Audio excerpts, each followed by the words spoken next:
Good morning students. आज हम conic section के अंतर्गत दीर्घवृत्त इलिप्स के बारे में पढ़ेंगे।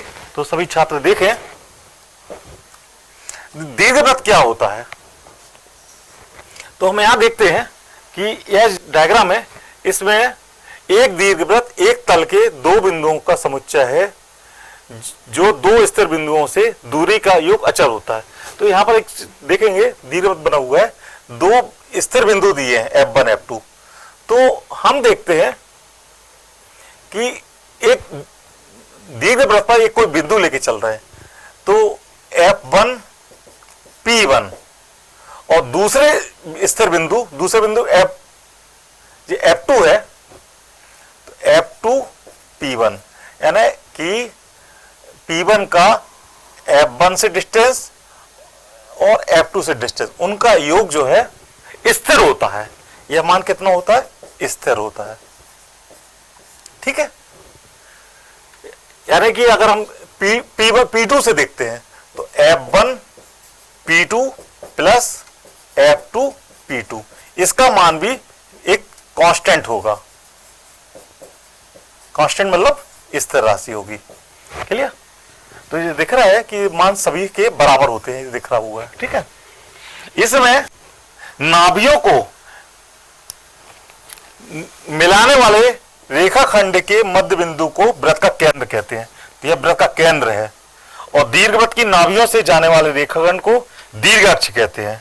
तो यह क्या है? आपका दीर्घ अक्ष है। ये देखिए, ये वाली दीर्घ अक्ष है और ये वाला जो है लघु अक्ष है। ठीक है, यह केंद्र है। F1 F2 क्या है? नाभि है। और A और B क्या है? शीर्ष।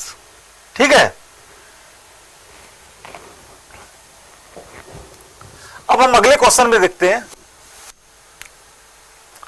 कि अर्ध दीर्घ अक्ष, लघु दीर्घ अक्ष और दीर्घ अक्ष के केंद्र से नाभि के बीच की दूरी।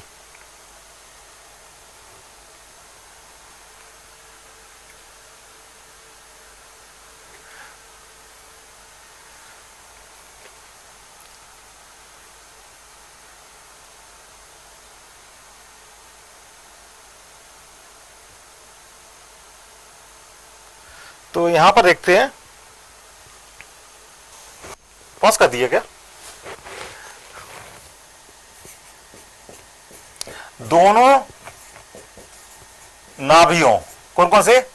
F1 तथा F2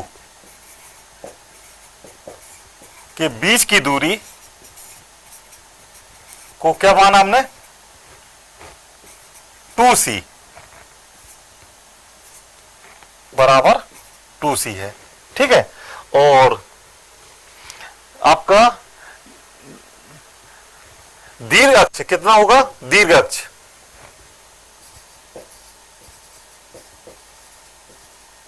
बराबर 2A और लघु अक्ष बराबर 2B दिया हुआ है। क्लियर? ठीक है, और इनके बीच में रिलेशन जो है, ये वाला फार्मूला है, इसको ध्यान रखेंगे। ठीक है, यह फार्मूला है, इसको ध्यान रखेंगे, इनका सवाल में जरूरत पड़ेगी। अब उत्केंद्रता। उत्केंद्रता क्या होती है? दीर्घवृत्त के केंद्र से नाभि और केंद्र से शीर्ष के दूरियों के अनुपात को उत्केंद्रता कहते हैं। तो यहां पर E इक्वल टू होता है C/A। इस फार्मूले को ध्यान रखेंगे, इसको उत्केंद्रता बोलते हैं। क्लियर? और इसका मानक समीकरण जो स्टैंडर्ड सा फार्मूला होता है दीर्घवृत्त का, ये फार्मूले होते हैं।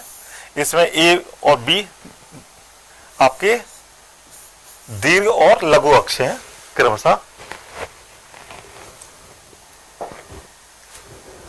नाभिलंब जीवा, तो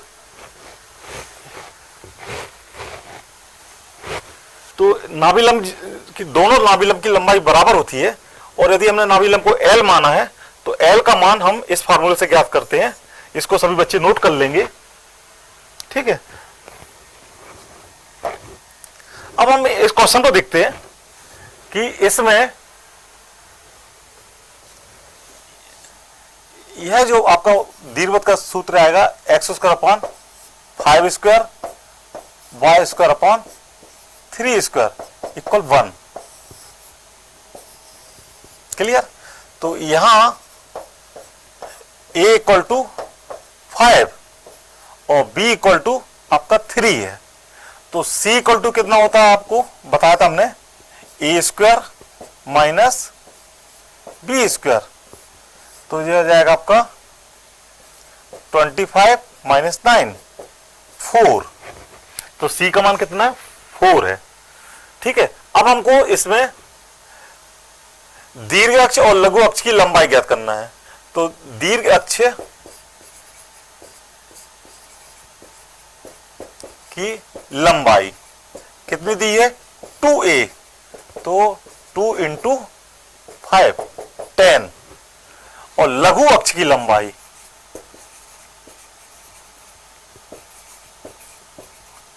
कितनी दी है 2b, 2 इंटू 3 इक्वल 6।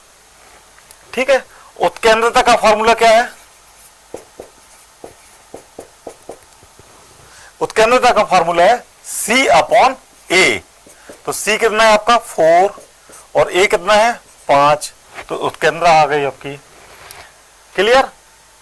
और नाभिलंब जीवा की लंबाई,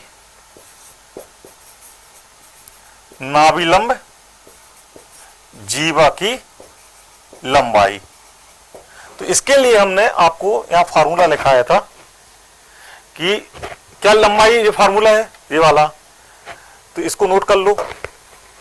L equal to B square upon A. तो b का मान कितना है यहां पर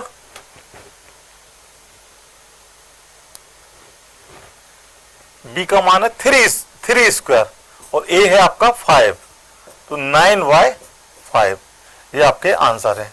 क्लियर? इसी तरह से आपको सभी बच्चों को क्वेश्चंस करना है एक्सरसाइज के। Okay, thank you.